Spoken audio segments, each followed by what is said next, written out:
Muhammad, congratulations on the win. Just over here at the front. I forgot my glasses. Just over here. Obvious question. You wanted to fight on International Fight Week. Are those plans on hold now with how your knee is doing? Hopefully, gonna do MRI scan. I came here with AC type 4 injury. I didn't say this. What type was it? I know it's dislocation, but show me anyone who else can't even move the arm after AC joint injury. What did you make of your opponent and how competitive the match was?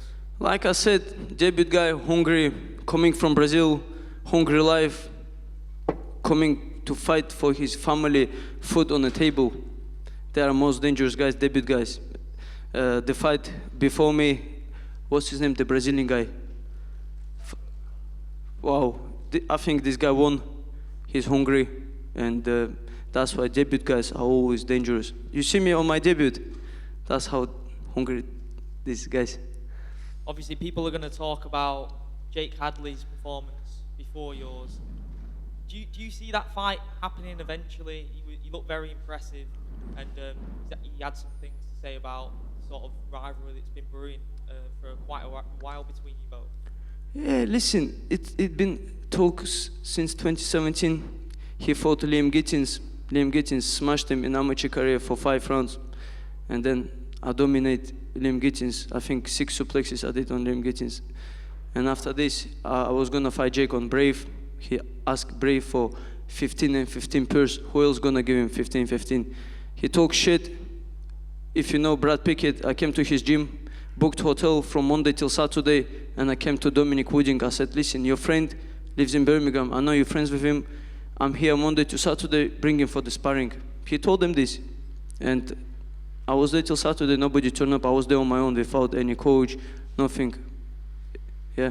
Do you not think the trajectory that you're both on, you're both heading upwards, it would be a fan-friendly domestic bout that, you know, it could capture the imagination of the British fight fans, and the build-up would be fun, obviously, there's animosity between you both.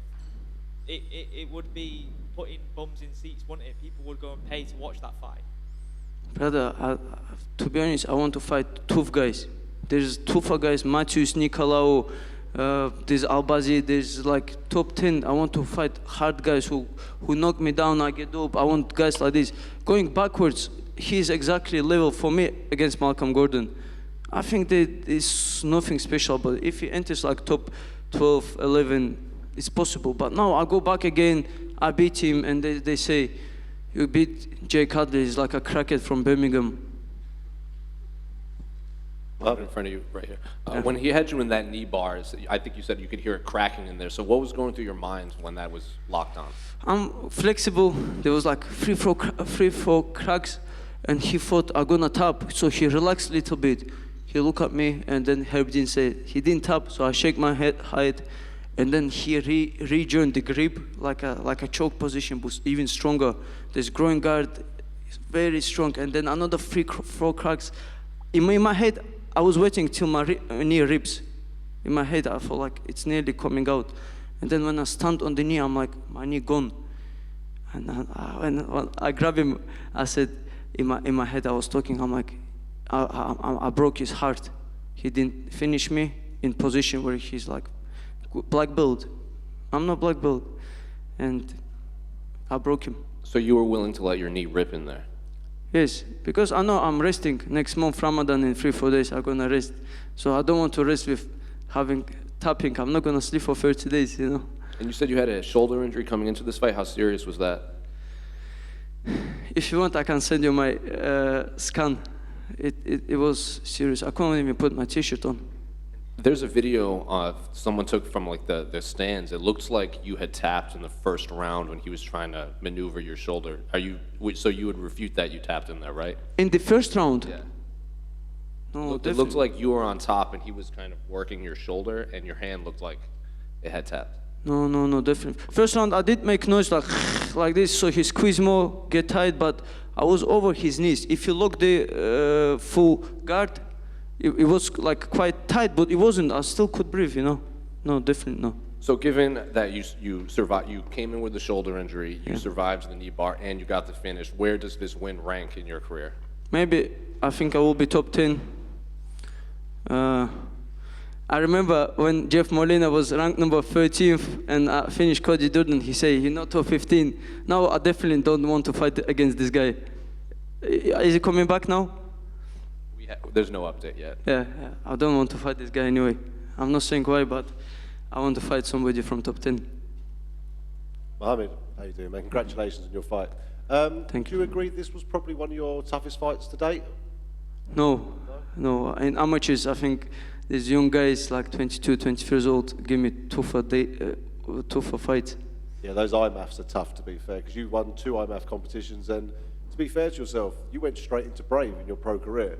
You know, you've always fought in the top level of the leagues. And do you think that really, that's, what's the word I'm looking for? That's what's made you who you are today, from fighting the big stage, the big names from day one? Yes, I have fought big names. There was a guy, I remember, Abdul Hussein, like it was my 4th professional fight. He was IMF world champion in seniors. And all fights were bantamweights against grown men. I think I did good competition. There was the Blaine O'Driscoll, Irish guy. There's some tough competition I've gone past. And I think every opponent dangerous some way.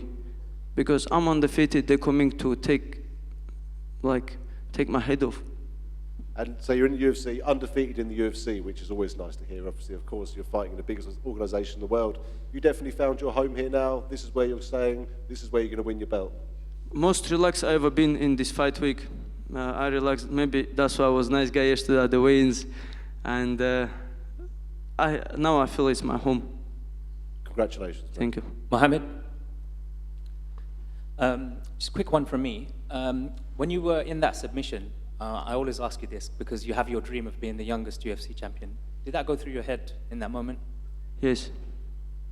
And was there any part of you thinking, I might actually tap here just to save myself from getting an injury and quickly coming back and maybe fighting again? Quickly coming backward to fight again on rank, guys. I'm gonna take another year off. I mean, go to fight good guys to get close to the title. So you tap, it takes you back. You win. I'm already going forward now. Yeah, of course, but we'll see how, hopefully your knee is okay and you are able to fight again quite quickly, but hopefully you do get some rest as well, like you said, in Ramadan. Someone else that you've had a bit of beef with recently over the last couple of months, I've seen on social media, is Amir Albazi.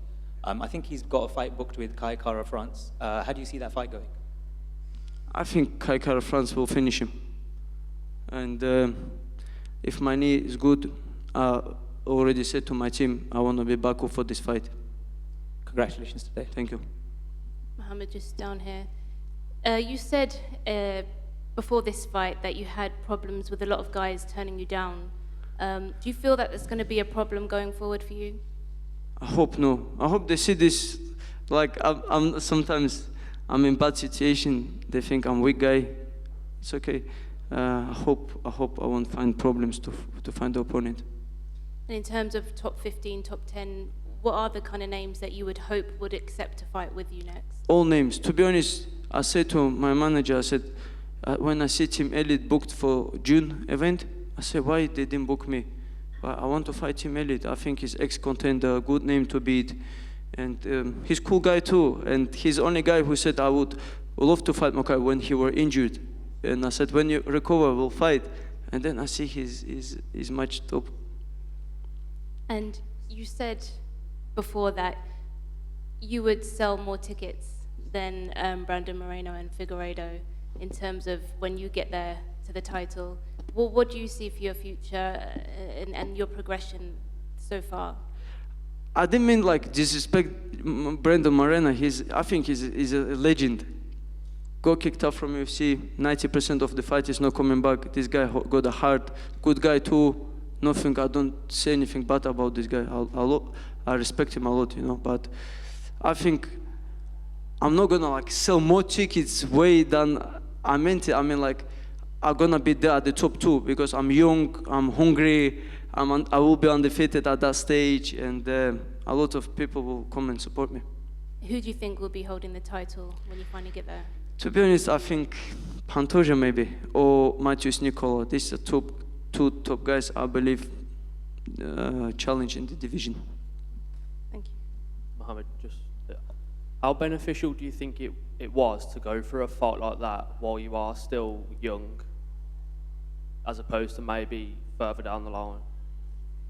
Sorry, brother, no understand. How beneficial do you feel it was to go through a fight like that, where you had to come through a little bit of adversity while you are still young in your career? Challenge, like when I came here as a refugee, I think it was more difficult than giving my knee to Jafel Filho.